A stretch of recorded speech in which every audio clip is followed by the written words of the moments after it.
हम सभी लोग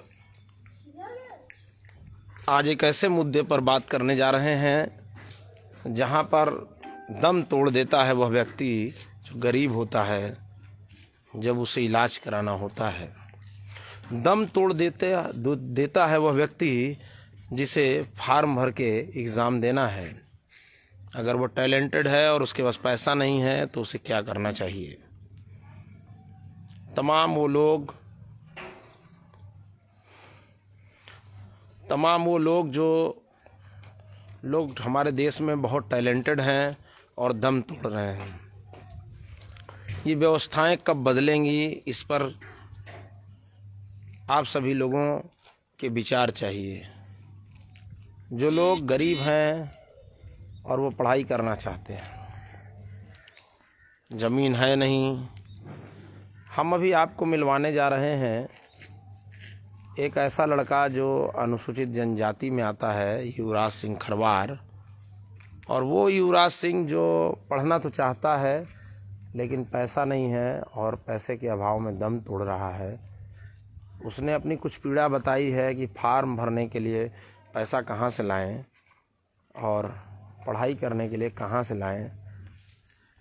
तो इन तमाम मुद्दों को लेकर अभिषेक भाई नमस्कार, कि देश में कब हम लोग शिक्षा व्यवस्था, शिक्षा की प्रणाली, फॉर्म की व्यवस्था फ्री में करेंगे। मैं इस नौजवान की पीड़ा से पीड़ित हूँ, आहत हूँ। हमारी टीम कल इनकी मदद करेगी। और लेकिन आइए जानते हैं कि चंद्रिका भाई, चंद्रशेखर जी, सबको नमस्कार है। रविंद्र जी, अवधेश जी, सबको नमस्कार है। आइए हम इनसे सुनते हैं, इन्हीं की जुबानी, इन्हीं की कहानी कि क्या तकलीफ़ है। बताइए, आपका क्या नाम है? मेरा नाम युवराज है और मैं करेटा गांव से मैं रहने वाला हूं और मैं एक आदिवासी। थोड़ा तेज़ से बोलिए। अच्छा। मेरा नाम युवराज है और मैं एक आदिवासी क्षेत्र से बिलोंग करता हूं।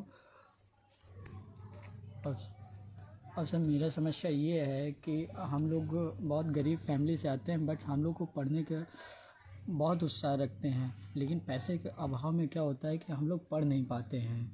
तो अगर अभी यूपी आर्विनल जेई का फॉर्म आने वाला है 28 को, उसमें 829 रुपये का फ़ीस लग रहा है एसटी वालों को, और जनरल वाले को 1100 कुछ रुपए लग रहे हैं। अब बताइए कि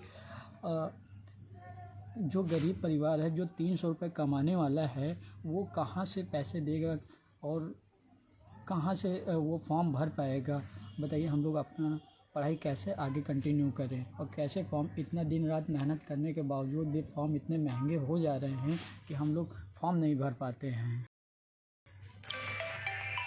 अभी हम लोग सुन रहे थे, ये केवल एक व्यक्ति की लड़ाई नहीं है, ये लड़ाई है हर उस व्यक्ति की, हर उस आम व्यक्ति की जो पढ़ना तो चाहता है और किसी तरह से पढ़ भी रहा है, लेकिन उसके बाद जब फार्म की कीमत इतनी ज़्यादा होती है और वही फार्म जब भरने के बाद जब पेपर लीक हो जाता है, तो ऐसी व्यवस्थाओं को रोकने के लिए कि अगर कोई फार्म भरना है तो उससे जो है पैसा न लगे, इसकी आवाज़ हम सभी को मिलकर उठानी चाहिए। आज मैं आवाज़ उठाता हूँ कि कोई भी भारत में अगर फार्म निकाला जाए तो वह निःशुल्क निकाला जाए, निःशुल्क।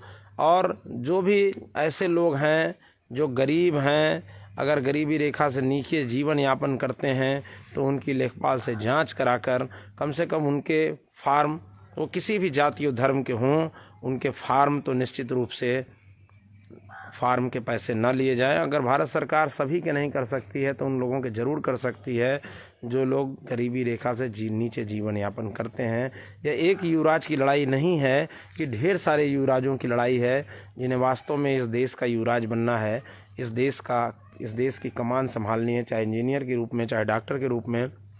आज वो डॉक्टर इंजीनियर जो बन रहे हैं, उनकी पढ़ाई की फ़ीस इतनी ज़्यादा है कि आने वाले दिनों में वो भ्रष्टाचार करना उनकी मजबूरी बन जा रही है। इसको रोकने के लिए हम भारत सरकार से मांग करते हैं कि भारत सरकार इन मुख्य बिंदुओं पर ध्यान दे और यह चिंतन करे, यह मनन करे कि इस देश में, समाज में क्या ज़रूरत है। वास्तव में जो हमारा टैलेंट, जो नौजवान है, जो देश का भविष्य है, अनीस जी नमस्कार है, रमेश वर्मा नमस्कार, जो देश का हमारे भविष्य है, वह देश अगर फार्म नहीं भर पा रहा है तो हम कैसे उसकी मदद कर सकते हैं। हम एक युवराज की मदद कर सकते हैं, कल हमारी टीम इनकी मदद करेगी, लेकिन हमको ऐसे हज़ारों युवाओं की चिंता है जो लोग फार्म नहीं भर पाते हैं, बहुत टैलेंटेड हैं, पढ़ नहीं पाते हैं। आखिर ऐसी कौन सी व्यवस्था हम लोग चलाया जाए जब भारत के प्रत्येक नागरिक को रोजगार की गारंटी मिले, भारत के प्रत्येक नागरिक को स्वास्थ्य की गारंटी मिले, भारत के प्रत्येक नागरिक को रोजगार की गारंटी मिले। ये वह नौजवान अगर युवा दम तोड़ देगा तो हम और आप क्या कर रहे हैं। कहीं न कहीं मुझे समझ में आता है कि आज पूरे देश में लहर का चुनाव होता है। जब विधानसभा चुनाव आता है, जब लोकसभा चुनाव आता है, तो यह बात समझ में आती है कि जनता भी वैसी है जैसा नेता है। क्योंकि अगर नेता लहर पर क्यों बनाए जा रहे हैं, कोई निर्दल आदमी जब चुनाव लड़ता है तो उसको क्यों कहा जाता है कि आप जो है वोट नहीं पाएंगे, आप हार जाएंगे। वो कितना भी अच्छा काम करता हो, निर्दल दम तोड़ते हुए नजर आता है। कोई भी अच्छा नेता हो, काम कर रहा हो समाज में, अगर वो किसी दल से जब चुनाव लड़ेगा तभी उसकी जीत सुनिश्चित मानी जाएगी। और लहर पर चुनाव होता है, आखिर कब बदलेगा, कब ऐसी व्यवस्था बदलेगी। आइए हम युवराज जी से समझने का प्रयास करते हैं। युवराज जी, ये बताइए कि आप अभी पढ़ाई करने गए थे और उस पढ़ाई में क्या तकलीफ़ आ रही है। तकलीफ़ ये आ रही थी, सबसे पहले तो मैंने डिप्लोमा किया इलेक्ट्रिकल इंजीनियरिंग से गवर्नमेंट कॉलेज से। वहाँ क्या होता था कि मेरा फीस जो था वहाँ पे स्कॉलर आने के बाद दिया जाता था। तो स्कॉलर अब वही फिर मैंने बीटेक अभी क्वालिफाई किया था इंट्रेंस एग्ज़ाम दे के, जो कि सेकेंड ईयर में IT institute of engineering technology doctor Ram Manohar Lohia university से, उसमें मेरा एडमिशन हुआ। जो कि वहाँ पर मेरा पहले पैसा लगा, जो कि एसटी वालों को पहले पैसा नहीं लगता था। अब पैसा है जो कि 61,000 रुपये है मेरा फ़ीस कॉलेज का। अब बताइए, उसमें से भी मैंने कई बार सर से रिक्वेस्ट करके मैंने बोला कि नहीं सर, मेरे पास मैं एक पुअर फैमिली से बिलोंग करता हूँ, और तो उन्होंने मेरी रिक्वेस्ट सुना और मैंने कुछ अभी पैसे जो कि 32,000 रुपये जमा किए हैं टोटली फीस। बाकी अभी पूरे पैसे मैंने जमा नहीं कर पा रहे हैं, तो अभी मेरा स्कॉलर भी नहीं आया अभी तक। अब बताइए, आधे लोग को, कुछ लोगों को, जनरल वाले को आ गए, लेकिन अभी एसटी वालों को जो कि गरीब फैमिली से हैं उनका अभी 1 रुपये भी स्कॉलर नहीं आया है। सरकार न जाने पता नहीं क्या कर रही है, तो इस पे विशेष ध्यान देना चाहिए सरकार को। बस इस तरह की तमाम ऐसी समस्याओं से जूझ रहे हैं वह नौजवान। यह कब समस्या दूर होगी, पूछता है भारत का वो युवा जो पढ़ना चाहता है, भारत का वह बुजुर्ग जो अपना दवा कराना चाहता है और दवा के अभाव में दम तोड़ देता है। यह लड़ाई उस आम आदमी की है जो घरों में बैठा है और उसे खुद चिंता नहीं है वोट देने की। यह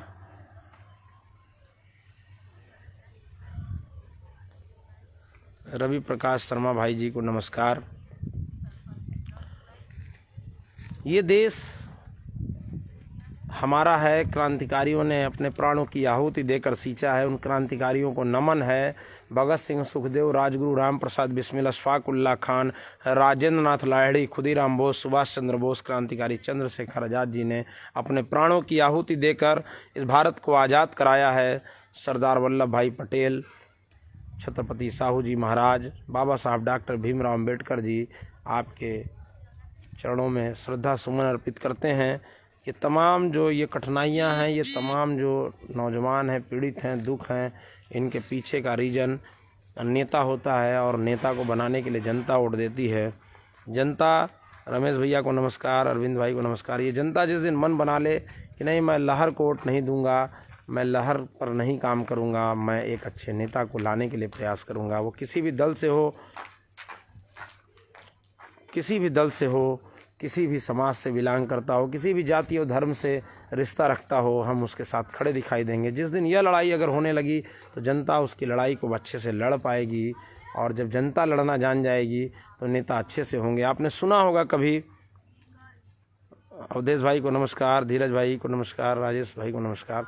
आपने सुना होगा, ध्यान दीजिए, कभी आप जाते होंगे तो जब तेल पिरवाने जाते हैं तो सरसों देते हैं तो तेल आता है, अगर आप पत्थर देंगे तो गिट्टी आएगा। सेम उसी तरीके से है, जब आप अच्छा नेता चुनना चाहेंगे तो देश में अच्छा नेता आएगा, प्रदेश में अच्छा नेता आएगा।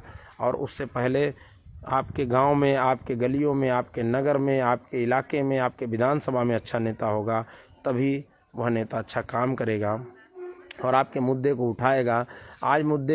आज बहुत बड़ा प्रमुख मुद्दा है। अगर पेपर लीक होता है, वह बच्चा जो पढ़ लिख कर गया था उसका क्या दोष था? यह मुद्दा नहीं है। आप सोच कर देखिए, वो पढ़ने लिखने वाले लोगों के साथ कितना बड़ा अन्याय है। इस अन्याय के खिलाफ आवाज़ उठाना है। आप सभी को मिलकर, अनीस भाई नमस्कार, आप सभी को मिलकर इस पर आवाज़ उठाइए, जिससे हम समाज को नई दिशा दे सकें। उस नौजवान का क्या दोष था जो नौजवान पढ़ नहीं पा रहा है? उस बुजुर्ग का क्या दोष था जो पैसे के अभाव में दम तोड़ देता है? आखिर में हम और आप क्या कर सकते हैं? आइए हम इस युवराज को, जो इस युवराज की फीस में मदद करना चाहते हैं, वह इनके मोबाइल नंबर बताइए। 8795 81 54 17। फिर बताइए। 8795815417। इस पर संपर्क कर सकते हैं। ये वो युवराज हैं जो देश का भविष्य बन सकते हैं। आइए हम लोग अपना संकल्प पूरा किया जाए, अपना छोटा सा प्रयास किया जाए। मैं ये नहीं कहता हूँ कि आप कुछ बड़ा करिए। मैं कहानी मुझे याद है, जब एक छोटी सी चिड़िया आग लग गई थी, तो छोटी सी चिड़िया अपने मुंह में थोड़ा सा पानी लेकर आग बुझा रही थी, तो लोग उसका मजाक बना रहे थे, कह रहे थे कि ये चिड़िया तुम क्या कर रही हो, ये तुम आग नहीं बुझा पाओगी। तो उस चिड़िया ने जवाब दिया कि यह आग, जब इस घटना की चर्चा होगी और इस आग की चर्चा होगी, तो लोग ये कहेंगे कि चिड़िया आग बुझा रही थी और आप लोग खड़े होकर देख रहे थे। लोगों को शर्म आ गई, लोगों ने भी आग बुझाना शुरू किया और वहाँ की आग बुझ गई। ये एक छोटा सा चिड़िया का प्रयास था अच्छा करने का। मेरा भी एक अच्छा प्रयास है। आप सभी के आशीर्वाद स्नेह प्रेम से यह पूरा होगा संकल्प। आइए हम लोग आज कल्पना करते हैं। किसी ने कल्पना किया था हेलीकॉप्टर बनाएंगे, किसी ने कल्पना किया था मोबाइल फ़ोन बनाएंगे, सबका कल्पना पूरा हुआ। आइए हम सभी का भी कल्पना पूरा होगा। भारत के प्रत्येक नागरिक को रोजगार, शिक्षा, स्वास्थ्य की गारंटी दिलाना हमारा मकसद है। धन्यवाद। जय हिंद, जय भारत, नमो बुद्धाय, जय भीम, जय भारत, जय सरदार।